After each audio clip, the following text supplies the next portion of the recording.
Hello Pisces friends, I'm Annie Botticelli and welcome to my Pisces November 2021 Astrology Must Knows Horoscope Forecast. Definitely go to anniehelpsyou.com to see all of the things that I do for you each month. You don't want to miss any of my free goodies that I work hard to make you. And anniehelpsyou.com is the interface for my podcast, my blogs, my books, all the goodies that I give you, okay? So you can go there to see more. Also, if you'd like to be an astrologer as your trade or just go into more detail for yourself and helping others, like your family and friends, then definitely go to lumelife.com, L-U-M-E life.com to see my crazy comprehensive Becoming a Professional Astrologer Mastery Course.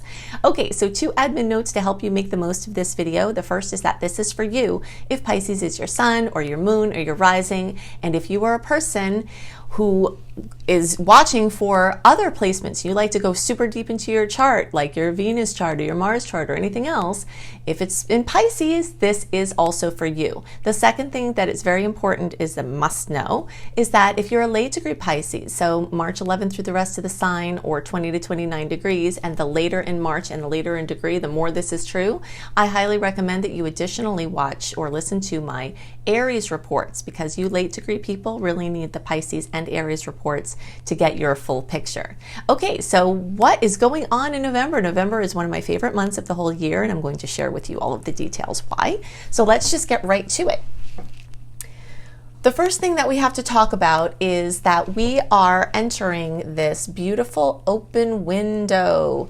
An open window for active weaving. Okay, so before we get into that, I want to show you the timeline of why this is true. Okay, so if you've watched my reports, you've seen this picture in recent reports, because I wanted to give you a sneak peek of October, November, and December to kind of understand each of the months. You have to see what's going on in the other months to put everything in context. Okay, so one of the reasons why I love this month is because there's a period of time from November 3rd through the 17th, you can see right in there, where Mercury post-transit shadow period has ended on November 3rd.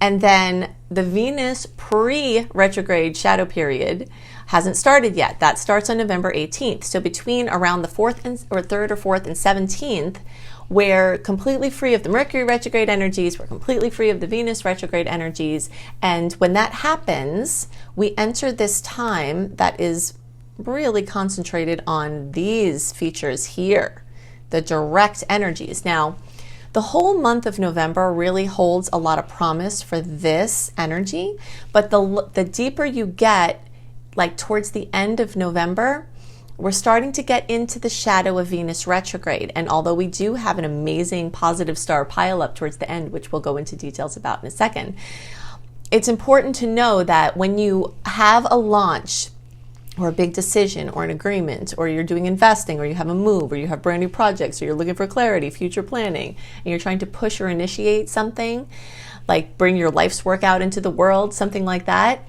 the more clear the planets are of retrogrades, the easier and more oomph you're going to have for this. I always liken the retrogrades to the energies of tides. Okay, so this direct time, basically all of November, but especially the 3rd through 17th, we are in the time to push your boats out. Okay, so the tide is going out.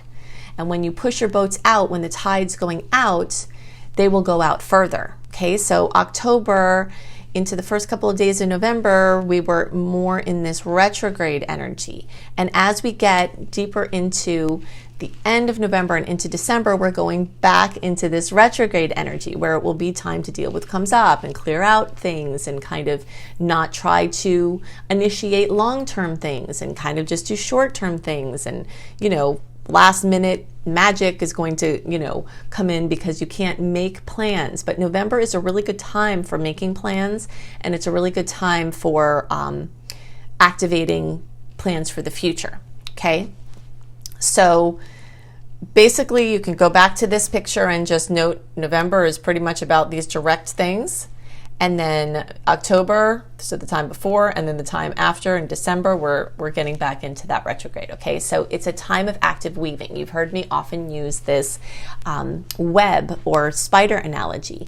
The retrograde time, so October, December, January, those are times to really just take in the food that has come in to the web that you've already made. Whereas November is more of a time to actively weave that web and actively create your things and do your pushes and make your decisions and get everything out. So Venus retrograde is more of a time when anything having to do with money, love, romance, aesthetics, design, it covers a massive amount of territory. So we're not going to go into all of the implications of Venus retrograde in this video because there are so many, but I have a whole Venus retrograde through the signs and houses blog on my site, anniehelpsyou.com. I have an amazing video that will give you everything that you need to know for the basics of Venus retrograde, and I suggest you watch that now because there are things that you might be wanting to do in the months before Venus goes retrograde or set your plans for after Venus is retrograde, and you'll know more about what those things are if you watch the video. So if you just search for Annie Botticelli Venus retrograde, you'll find all of my resources. Also, I have a lot of details in my book, Planetology. Okay, so now we're back to my little list here, and we did this open window, the active weaving.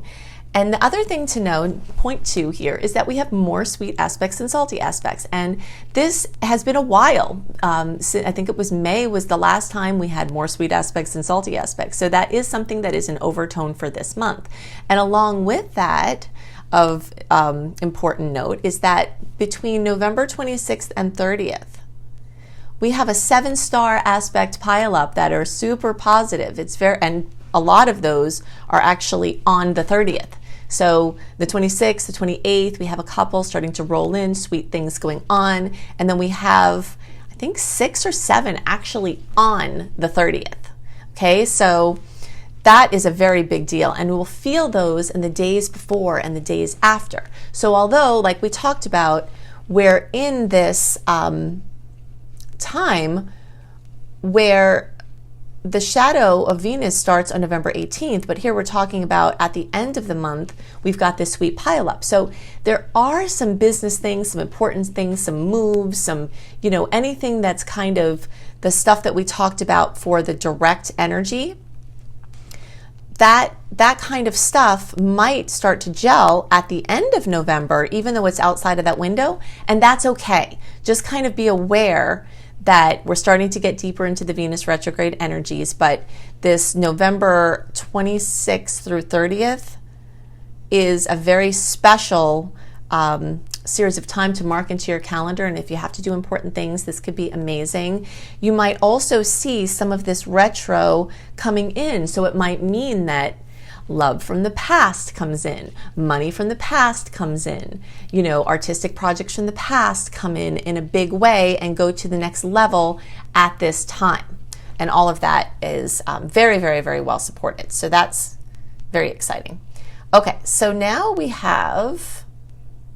going to look at the charts. And so I'm using the early Pisces chart, but don't let that throw you off because everything that I talk about from now on is going to be true for all early, middle, and late degree Pisces placements. And if there's something different than about what I'm saying for you all who are later in the month, then I will bring the charts out and show you if there are some differences. But just assume that everything I'm talking about is for all of you now, okay?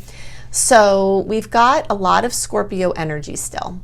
And Scorpio energy makes that beautiful trine 120 degree angle, which is most favorable in all of astrology. So that is sweet. It's basically when these planets, the sun and Mars rules action, the sun brightens everything and brings clarity and perspective. And those are kissing or making, favorable aspect to your Pisces placement. And they're basically speaking your language. All of the elements in astrology are a language. And some of the languages don't flow as well with the other languages. But you can know that at this time, the planet of action, the planet of initiative, the planet of oomph is speaking your language.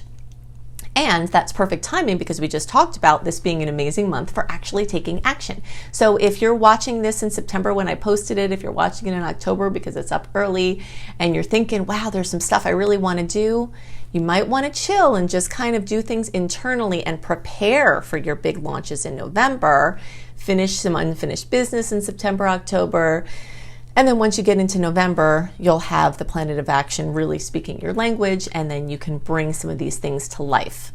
All right, so the second thing to know about these Scorpio placements is that they're continuing the trend that started in September, went through October, and is continuing into November, of the partnership energies of Scorpio and Libra being highlighted, which means that important partnerships and relationships are going to be front and center.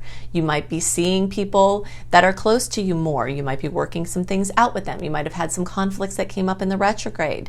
You might be able to have solutions that come in now. Whatever it is, it's bringing the topics of relationship front and center, and that is continuing this month.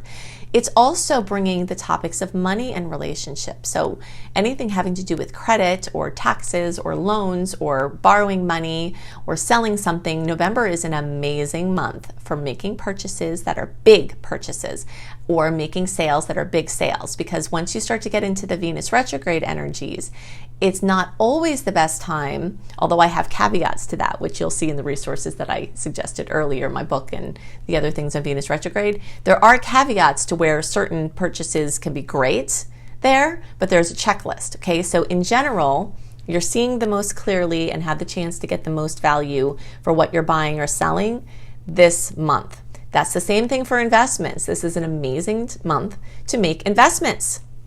And this 8th house and the sign of Scorpio, which rules the 8th house, rules investments. Okay, so if you have to get a loan, if you have to deal with your taxes, if you have to do inheritance or stuff or estate planning, this is also amazing for winning the lottery or winning sweepstakes or finding money on the street or anything like that. So if you're feeling lucky, this could be a time where that is really well highlighted. Now, something else that is prominent this month is that Venus is continuing its move through Sag. The Sun will get into Sag. We are going to have an eclipse in Sagittarius in December that is definitely affecting us in a big way in November. We'll talk more about the eclipses soon. But the energy of Sagittarius is coming front and center, and that has to do with teaching and learning. November is an amazing month to launch your teaching projects or to try to get a new job or to take a course or start a course or get back into a course that you had started or been interested in before, or some kind of topic that has to do with education, whether it's your own or for your kids or for your work. This also has to do with immigration and long distance travel.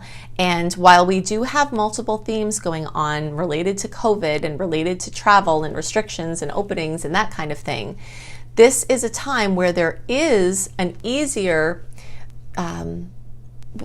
many people have more clarity now about the future and about planning, and a lot of long distance travel might come to pass at this time. We're still working with the Saturn-Uranus square. If you search for Annie Botticelli Saturn-Uranus square, you can see more about what that brings, because we are going to have the final 2021 pass of that aspect in December. So that is kind of brewing to happen now in November. But there still is this just energy of openness that is a little bit different than recent months. And hopefully that will have good results in those areas for you.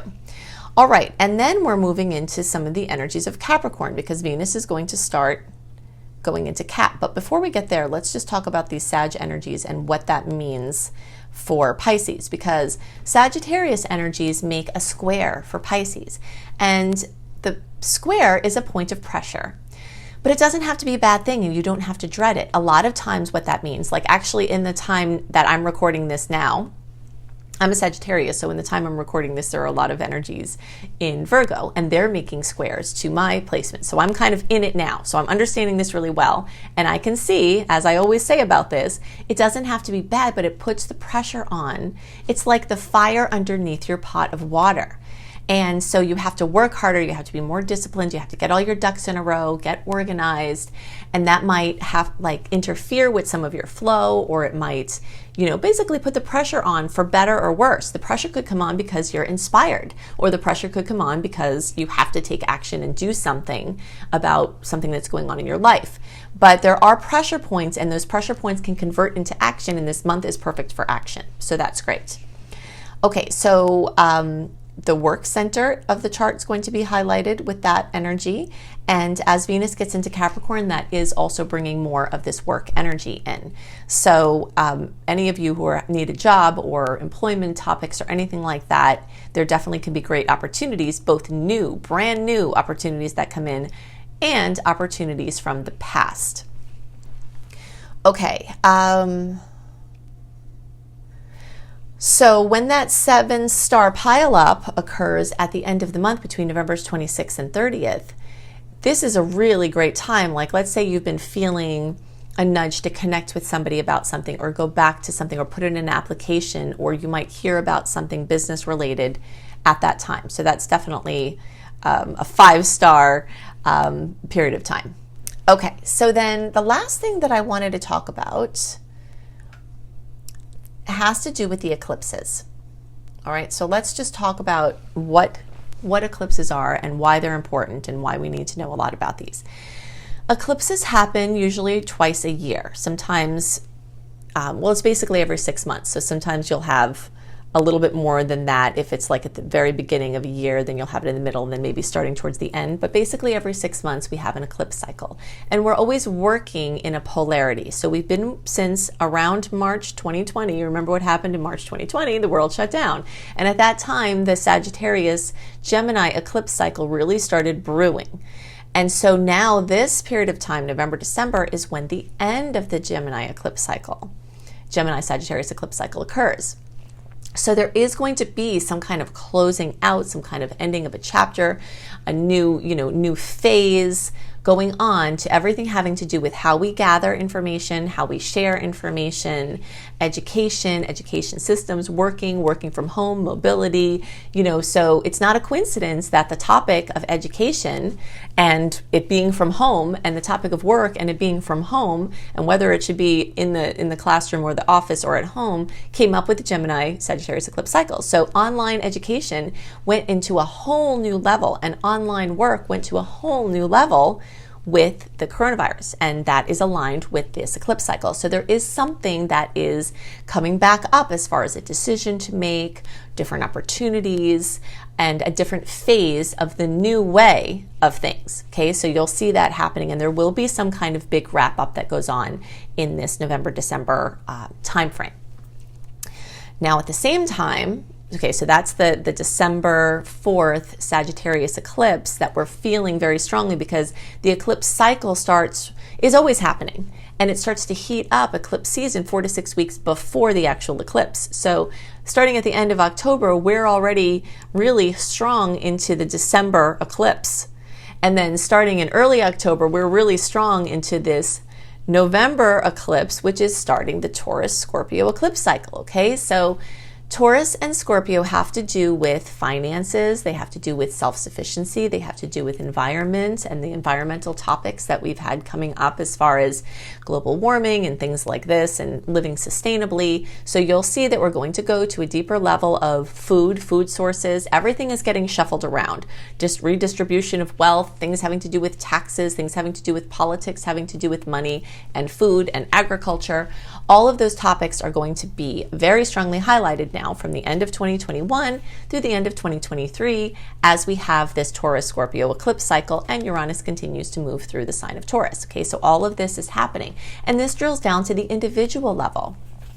Your own diet, your own self-sufficiency. Many millions of people are asking the question, the trade-off of their job and their income compared to their quality of life. And the topic of quality of life, sharing resources, the difference between your individual resources and shared resources, all of these things are going to be coming up in a big way. So there's going to be some kind of ending in the finances, in the the way that our food processes worked. All of this is coming up very strongly. So this is going to be going for the next 2 years. Okay, so the themes, pay very close attention to the themes that come up now, because the themes that come up now are going to be weaving in and out of front and center until the end of 2023. And you can also look back to the times like at the end of 2012 through the end of 2014, because this is when we had the last Taurus-Scorpio eclipse cycle. Now, one note of caution. It doesn't mean that every single thing that happens at that time will happen again. So if you had terrible things happen then, it's no guarantee that you're going to have a terrible thing happen now. But because there were other things going on then compared to what's going on now, But what is true is that you will see certain topics in your life come up, certain themes, certain, and you'll see it the more you pay attention. Like, let's say you had a child then maybe the topic of having children is coming up now, or something very significant with your kids is happening now, or something, you'll see the more you look what I'm talking about here as far as the themes. All right, so let's look at where those eclipses are, or that eclipse is. We're going to talk about the November 19th, 27-degree full moon lunar eclipse at 27 degrees of Taurus now, and then we'll talk about the 12-degree in Sagittarius, December 4th, solar eclipse in the December report. We'll show you where it's going to be for you all. So here we are. This is the early degree placement, and it is in the 3rd house for you all, okay? We'll go into details about this in a second. Now, you middle degree people, so basically those early degree people are the February born Pisces, and 0 to 9 or so degrees, very fully in the 3rd house. Now, those of you who are in the middle to late degree, you are on the line there between the 3rd and 2nd. Okay, so the same thing for the late degree. But in this particular discussion, there's not that much else we really have to talk about different for you March born, except just to know, for those of you who are interested in that the eclipse might actually be in or influencing your 2nd house, because the later you are, the more in the Placidus chart it shifts. But we don't have to discuss too much different about that, because the 2nd house rules Taurus, and the eclipse itself is in Taurus. So every Pisces, everyone in the zodiac, has the chance to have the energies of the Taurus eclipse. Now, you can search for Botticelli eclipses in Taurus, but I'll give you a quick overview of what that is. Okay, so basically these things here: the financial self-worth, we talked about it, the finances, the budgeting, the major purchases. You might find that you sell a major thing, or something goes on with your income or sustainability or the environment of the earth or building or things like that. Okay, and this is true for all Pisces placements. You can look for Botticelli eclipses in Taurus and see more about that. Then all Pisces placements also can watch my eclipses in Sagittarius. Here's the quick overview, because the eclipse in Sagittarius, remember, these eclipses bring dramatic endings and brilliant new beginnings. So it's a time when there could be a lot of drama, there could be a lot of stress. It might feel like your finger is stuck in an electric socket for a couple of months, and the anxiety can run high, both excitement for what's coming and sadness about what has to be let go. So because of this web of the eclipse season that starts really to heat up 4 to 6 weeks before the actual eclipse, this December eclipse in Sagittarius, these energies are really coming front and center now. So we talked about this: the international connections, the teaching, the learning, the adventure, writing and publishing I didn't mention before, speaking different languages, the church, spiritual things like that. And then the early, and actually again, all Pisces placements that have a chance to have the energy manifest in Gemini, because even those of you in the late degree placements, like we showed you before, if it's in the 2nd house, it's still close enough to the 3rd house. And so every Pisces placement has the chance for these energies. So you can search for Botticelli eclipses in Gemini, and I'll go into more details about what you can expect with that cycle. But here's an overview. Things, your relatives, not your kids or children. So basically aunts, uncles, cousins, nieces, nephews, notable things, things with your communication, new phone. It's a really amazing time to buy a brand new phone, to get a new car. If you're looking to make a big purchase for a boat or a plane or whatever mobility, a bike, this is an amazing time. So transportation, if surgeries, things like that, although picking a perfect surgery date is way more complex than we can speak to in the general reports. But in general, when the stars are free from the retrogrades, it's better for surgeries and things, because you don't want miscommunications and things like that. So, and also writing and editing are coming up in a very strong way at this time. So it's definitely going to be a very active month, a very busy month, a lot of sweet aspects, some road bumps along the way. We've got, just major opportunities of things from the past to start coming in a great way, but also brand new things, new on every level, new chapters opening and old chapters closing up. Well, as usual, I've given you lots of information to help you make the most of the starry opportunities. If you'd like even more information, you can go to anniehelpsyou.com, which is where you can connect in with my podcast, all of my blog sites, my books, my courses. I've got all kinds of free goodies, so you can check all that out at anniehelpsyou.com. You can check out my school, lumelife.com, L-U-M-E, life.com. That's my school, Luminous Life Multiversity. And if you'd like to be a professional astrologer or just learn astrology because you love it and you want to help yourself and your friends, you can see my course there, Becoming a Professional Astrologer Mastery Course. If you think I go into a lot of details with the free offerings that I do every month, then you should see the details I go into in the comprehensive, organized nature of this course that will equip you to do whatever you'd like to do with astrology. I hope you have a wonderful month, and I'll see you next month. Bye!